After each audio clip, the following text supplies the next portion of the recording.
اعوذ باللہ من الشیطان الرجیم بسم اللہ الرحمن الرحیم رب اشرح لی صدری ویسر لی امری واحلل عقدۃ من لسانی یفقہوا قولی رب زدنی علما۔ شہادت امام حسین کا واقعہ بھی جاری ہے۔ میں نے آپ لوگوں کو مسلمانوں کے حالات مختصراً تھوڑے بیان کیے ہیں کہ امام حسین رضی اللہ تعالیٰ عنہ نے اتنی بڑی شہادت کی قربانی کیوں دی اور اس کے پیچھے کیا کیا وجوہات تھی۔ تو یہ بات ہو رہی تھی کہ مسلمانوں کے درمیان میں بغاوت ہو گئی اور اس وجہ سے بہت فرقے بنے، لیکن سب سے بڑا اور گمراہ فرقہ جو تھا وہ خوارج کا بنا۔ خوارج یہ وہ لوگ تھے کہ جب اختلافات زیادہ بڑھ گئے تو حضرت علی رضی اللہ تعالیٰ عنہ اور حضرت امیر معاویہ رضی اللہ تعالیٰ عنہ نے اپنے درمیان فساد ختم کرنے کے لیے جو ہے کچھ لوگوں کو حاکم مقرر کر دیا کہ اس لیے کہ یہ خانہ جنگی ختم ہو جائے مسلمانوں کے درمیان سے۔ تو حضرت علی رضی اللہ تعالیٰ عنہ اور حضرت امیر معاویہ رضی اللہ تعالیٰ عنہ دونوں نے اس بات پر جو ہے دونوں اس بات پر متفق تھے اور راضی تھے کہ جو بھی یہ حاکم فیصلہ کریں گے تو ہم مانیں گے۔ تو حضرت علی رضی اللہ تعالیٰ عنہ کے جو لوگ تھے، یعنی خود کو حضرت علی رضی اللہ تعالیٰ عنہ کے گروہ میں رکھا تھا انہوں نے، تو ان میں سے کچھ لوگوں نے سر اٹھایا کہ اچھا انہوں نے اللہ کے سوا کسی اور کو حاکم بنایا اور کہتے ہیں کہ ہمارا فیصلہ یہ کریں گے۔ تو جو کوئی اللہ کا فیصلہ نہیں مانتا اور انسانوں کا فیصلہ مانتا ہے، نعوذ باللہ، نے اس طرح کہ باتیں جو انہوں نے کی، اور پھر یہ سوچنے کی بات ہے نا، وہ انسان بھی تو انہوں نے وہ مقرر کیے تھے کہ وہ قرآن کے مطابق فیصلہ کریں گے نا۔ تو اسی فرقے کو خوارج کہا جاتا ہے۔ اس خوارج فرقے جو ہے اس نے بہت حدود سے باہر چلے گئے تھے یہ لوگ، اور دین میں نئے نئے طریقے نکالے۔ اس کے علاوہ یہ لوگ کہتے تھے کہ کوئی اگر کبیرہ گناہ کر لے تو وہ کافر ہو گیا اور اس کو مارا جائے گا، اور اس کافر کا مال جان جو ہے سب کچھ جو ہے حلال ہے، کچھ بھی کر لو اس کے ساتھ سب جائز ہے۔ تو اس طرح کے فتویٰ یہ لوگ دیتے تھے، تو اس لیے قتل و غارت اس وقت بہت ہوتا تھا۔ اس وجہ سے اس فرقے کی وجہ سے اس خوارج جو کہ بہت بڑا گروہ تھا ان کا، تو انہوں نے باہم مشورہ کیا کہ 3 لوگ ہیں کہ اگر ان کو مارا جائے، نعوذ باللہ استغفر اللہ، تو اس سارے شر و فساد کے جو یہی 3 لوگ ہیں تو ان لوگوں کو مار ڈالیں گے تو یہ حالات جو ہے صحیح ہو جائیں گے۔ تو ان 3 لوگوں میں ایک حضرت علی رضی اللہ تعالیٰ عنہ اور ایک حضرت امیر معاویہ رضی اللہ تعالیٰ عنہ، اور تیسرے جو تھے وہ عمرو بن عاص رضی اللہ تعالیٰ عنہ تھے۔ تو انہوں نے یہ فیصلہ کر لیا کہ ہم ان کو مار ڈالیں گے۔ تو حضرت علی رضی اللہ تعالیٰ عنہ پر عبد الرحمن ابن ملجم نے حملہ کیا اور انہوں نے پروار کیا، اور پھر وہ کچھ دن زخمی تھے اور پھر شہید کر دیا گیا ان کو۔ اور حضرت امیر معاویہ رضی اللہ تعالیٰ عنہ صرف زخمی ہو گئے تھے اور دوبارہ سے جو ہے وہ صحت یاب ہو گئے تھے۔ حضرت عمر بن عاص رضی اللہ تعالیٰ عنہ اسی دن جو ہے فجر کی نماز کے لیے نہیں آئے تھے، یعنی اس دن کوئی اور امام نماز پڑھا رہے تھے، تو وہ لوگ سمجھے کہ یہ عمر بن عاص ہے، تو اس طرح عمر بن عاص بچ گئے ان سے۔ اسی دوران حضرت علی رضی اللہ تعالیٰ عنہ جب زخمی ہو گئے تو اب مسلمان نے یہ رائے دی کہ اب آپ جو ہے ہمارا جو خلیفہ ہے آپ ان کو حضرت حسن رضی اللہ تعالیٰ عنہ کو مقرر کریں۔ حضرت علی رضی اللہ تعالیٰ عنہ نے جب یہ سنا تو بہت غمگین ہوئے، اور انہوں نے فرمایا کہ نہ میں یہ کہتا ہوں کہ میرا بیٹا حسن رضی اللہ تعالیٰ عنہ خلیفہ بنے، نہ میں اس کو حکم دیتا ہوں اور نہ میں تم لوگوں کو منع کر رہا ہوں، بس آپ لوگ جو فیصلہ کریں گے وہ صحیح ہے۔ تو حضرت علی رضی اللہ تعالیٰ عنہ پھر اس کے بعد جو ہے شہید ہو گئے۔ اب ان کے بعد حضرت حسن رضی اللہ تعالیٰ عنہ کے ہاتھ بیعت ہوئی اور اب وہ خلیفہ بنے اور ان کی ذمہ داری ہو گئی خلافت۔ تو وہ بہت احتیاط کرتے تھے، اور اس کے بعد امیر معاویہ رضی اللہ تعالیٰ عنہ کی سرپرستی میں جو ہے شام کی طرف سے لشکر آ رہا تھا، بغاوت تھی نا، تو اب ہم زیادہ ڈیٹیل میں نہیں جا رہے ہیں کہ کیوں آئی لشکر اور وجہ کیا تھی جنگ کی، لیکن سازشیں چلائی جا رہی تھی تو مسلمانوں کو ایک دوسرے کے خلاف کرنے کی۔ تو میں نے پہلے بھی آپ لوگوں سے کہا، تو ادھر حضرت حسن رضی اللہ تعالیٰ عنہ 5000 لوگوں کے ساتھ لشکر کو مقابلے کے لیے انہوں نے روانہ کیا تھا، لیکن اور وہاں سے حضرت امیر معاویہ رضی اللہ تعالیٰ عنہ آ رہے تھے۔ تو حضرت حسن رضی اللہ تعالیٰ عنہ جو ہے انہوں نے فوراً یہ بات محسوس کی کہ میرے ان ساتھیوں میں عبداللہ بن سبا جیسے منافقین موجود ہیں، تو ان کا کام تو یہی ہے کہ مسلمانوں کو اختلاف ملا کر لڑوائے، جنگ کروائے۔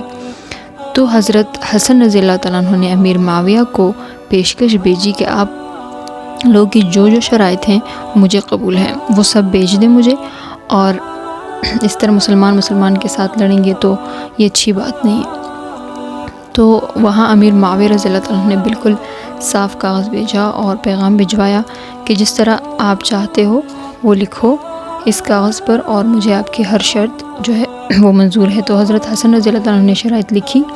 اور حضرت امیر معاویہ نے وہ قبول کی۔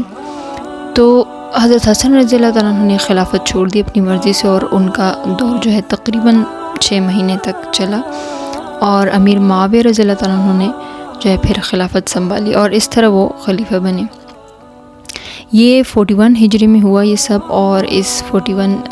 ہجرت کو جو ہے اس وقت 41 سال ہوئے تھے، 41 سال۔ اس سال کو عام الجمع کہا جاتا ہے، کیونکہ اس سال دوبارہ سے مسلمان اکٹھے ہوئے اور فساد جھگڑے ختم ہو گئے۔ حضرت امیر معاویہ رضی اللہ تعالیٰ عنہ نے جو ہیں وہ انہوں نے بہت جو ہے فتوحات حاصل کیے، اور حضرت امیر معاویہ رضی اللہ تعالیٰ عنہ جو تھے وہ رسول اللہ صلی اللہ علیہ وسلم کے زوجہ کے جو ام حبیبہ ہے ان کے بھائی تھے۔ تو پھر سے اللہ نے مسلمانوں کو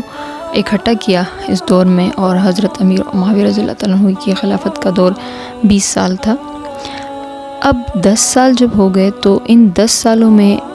مکران، افغانستان، ترکمانستان، بڑے بڑے ملک فتح ہو گئے، اور اسی طرح فتوحات رواں دواں تھے۔ قیصر روم کا جو مرکزی شہر ہے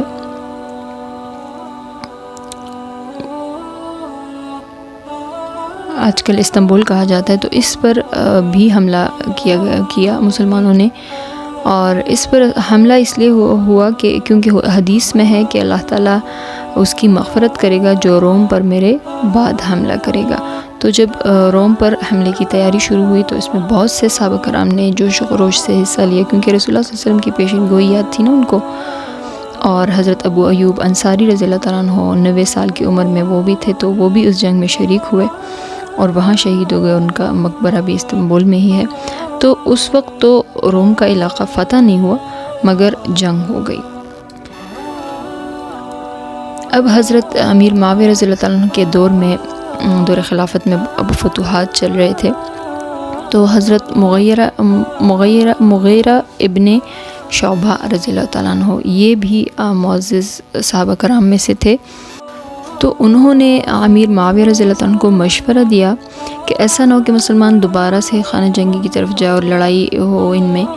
تو آپ اپنے جانشین مقرر کر لو،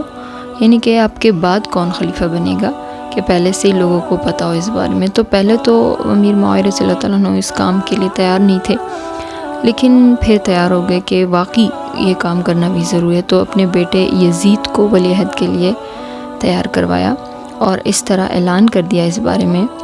تو اب سارے علاقوں کے جو سربراہ تھے یا گورنر، تو سب نے یزید کے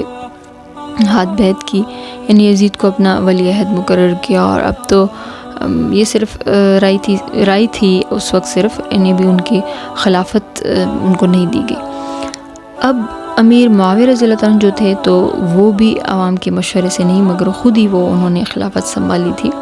تو ان کی حکومت تک آنے کا جو طریقہ کار تھا وہ نبی صلی اللہ علیہ وسلم کے مقرر کردہ طریقے پر نہیں تھا، یعنی مشورہ عوام سے نہیں لیا گیا تھا اس وقت۔ تو اس وجہ سے لوگ خلفائے راشدین جو ہے 4 مانتے ہیں،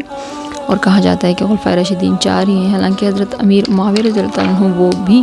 خلیفہ بن کر حکومت کر رہے تھے، لیکن ان کو خلیفہ نہیں سمجھا جاتا، تو وجہ یہی ہے، ٹھیک ہے۔ اب یزید کے بیعت سے کسی نے انکار نہیں کیا، سب متفق تھے سوائے 5 لوگوں کے۔ وہ کون کون تھے؟ ایک حضرت امام حسین رضی اللہ تعالیٰ عنہ جو رسول اللہ صلی اللہ علیہ وسلم کے نواسے، پھر نمبر 2 عبداللہ ابن زبیر، نمبر 3 عبداللہ ابن عباس رسول اللہ صلی اللہ علیہ وسلم کے کزن تھے، اور نمبر 4 عبد الرحمن بن ابو بکر صدیق رضی اللہ عنہ کے بیٹے، اور پھر عبداللہ بن عمر جو حضرت عمر رضی اللہ عنہ کے بیٹے تھے، یہ 5 لوگ تھے۔ اب جب امیر معاویہ کے 20 سال پورے ہوئے دور خلافت کے اور وہ وفات پا گئے، تو ان کے بعد یزید کو خلیفہ بنایا گیا، جو کہ پہلے ہی سے منتخب کیا گیا تھا اور سارے گورنر بھی ان کے حق میں تھے۔ تو اب نبی صلی اللہ علیہ وسلم نے جو سسٹم بنایا تھا کہ اسلامی نظام ہو جس کے مطابق حاکم اللہ ہوگا اور انسان خلیفہ ہوگا، تو وہ چیز ختم ہو رہی تھی آہستہ آہستہ، کیونکہ باپ امیر معاویہ سے بیٹے یزید کو خلافت منتقل ہو گئی۔ نبی صلی اللہ علیہ وسلم نے تو سب کی رائے لے کر ہی ابو بکر صدیق رضی اللہ عنہ کو خلیفہ مقرر کیا، نہ کہ اپنے کسی خاندان والے کو منتخب کیا تھا، اور پھر ابو بکر صدیق کے بعد حضرت عمر رضی اللہ عنہ۔ تو اس طرح یہ سلسلہ چلتا رہا، لیکن یہاں بات بدل گئی۔ حسین رضی اللہ عنہ موجود ہیں، بڑے بڑے صحابہ موجود ہیں،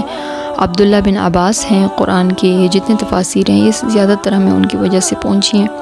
اتنے بڑے عالم تھے، وہ بہت زیادہ سمجھدار بھی تھے۔ اسی طرح عبداللہ بن عمر کثیر احادیث بھی انہوں نے ہم تک پہنچائی ہیں۔ تو اتنے اچھے اور اعلیٰ قابل لوگ موجود ہیں، اور پھر بھی جو خلافت ہے وہ یزید کو منتقل ہو گئی۔ تو کیوں؟ تو امیر معاویہ رضی اللہ عنہ سے یہ غلطی ہوئی کہ پہلے باپ اور پھر بیٹا، اس کو بادشاہت کہتے ہیں، ٹھیک ہے۔ خلافت اس کو کہتے ہیں کہ یہ نہیں دیکھیں گے کہ کون ہے، کس کا بیٹا ہے، یہ دیکھیں گے قابل ہے، سمجھدار ہے، بس وہی خلیفہ ہوگا، ٹھیک ہے۔ اور حکومت جس طرح ہمارے پاکستان میں ہوتا ہے نا، سیاست میں پورا خاندان شامل ہوا ہوتا ہے، تو کیونکہ اسلامی نظام کو لے کر کوئی سیاست نہیں چلا رہا، اس لیے۔ اچھا، اب 5 لوگوں میں ان میں عبداللہ ابن عباس اور جو عبداللہ بن عمر ہیں، انہوں نے کیا کیا؟ انہوں نے ان دونوں سے کہا کہ ایسا کرتے ہیں کہ اگر ہم بیعت نہ کریں تو پھر سے جھگڑا ہوگا، تو اس طرح کرتے ہیں کہ بیعت کرتے ہیں اور یزید کو سمجھائیں گے، تلقین کریں گے آگے۔ اور حضرت ابن زبیر اور حضرت حسین رضی اللہ عنہ کی رائے یہ تھی کہ اسلامی نظام کو جس طرح یہ بات نقصان دے گی تو اس سے زیادہ اور کچھ نقصان دے ہی نہیں سکتی، تو ہم کسی صورت بھی ان سے بیعت نہیں کریں گے، ٹھیک ہے۔ کیونکہ حضور صلی اللہ علیہ وسلم جس کام کے لیے آئے تھے وہ کام، وہ مقصد تو ختم ہو رہا ہے نا۔ تو اسی دوران حضرت عبد الرحمن بن ابو بکر وفات پا گئے، تو یہ صرف اب 4 لوگ رہ گئے، ٹھیک ہے۔ اور حضرت حسین رضی اللہ عنہ اور جو حضرت عبداللہ ابن زبیر، یہ دونوں جوان تھے، ان کا جذبہ الگ سے تھا، ایک جذبے میں تھے، تو انہوں نے یزید کے ہاتھ بیعت لینے سے انکار کر لیا۔ اور اب حضرت عبداللہ ابن زبیر، اس نے جو ہے مدینہ چھوڑ دیا اور مکہ چلے گئے، اور وہاں پر خود کو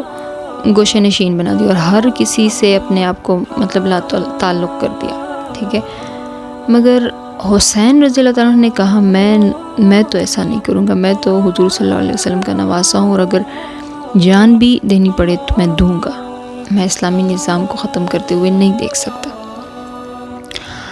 حضرت عبداللہ ابن زبیر رضی اللہ عنہ نے بھی حضرت حسین رضی اللہ عنہ کو سمجھایا کہ چھوڑ دو، پوری قوم ایک طرف ہے اور ہم ایک طرف، تو بس آرام سے بیٹھ جائیں گے۔ مگر امام حسین رضی اللہ عنہ نہیں مانے، بالکل بھی نہیں مان رہے تھے۔ تو اچھا، اس کے بعد بات یہ ہے کہ جب حضرت علی رضی اللہ عنہ کا دور تھا، دور خلافت، حضرت علی رضی اللہ عنہ نے دارالخلافہ کوفہ بنایا تھا، تو وہاں کے لوگ حضرت علی رضی اللہ عنہ کے قریب تھے بہت، تو کوفہ کے لوگوں کے خطوط آنے لگے حضرت امام حسین رضی اللہ عنہ کے پاس، جس میں لکھا گیا کہ تم کوفہ آ جاؤ، وہاں ہم تمہیں ایک مقام دیں گے اور ہمارا علاقہ ہوگا، اور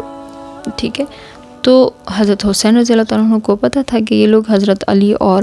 جو ان کے خاندان کی مطلب عزت کرتے ہیں یہ لوگ، اور محبت بھی کرتے ہیں، اور محبت سے ہی مطلب مجھے خطوط لکھ رہے ہیں۔ تو ابھی واقعہ جاری ہے۔ وآخر الدعوانا الحمدللہ رب العالمین۔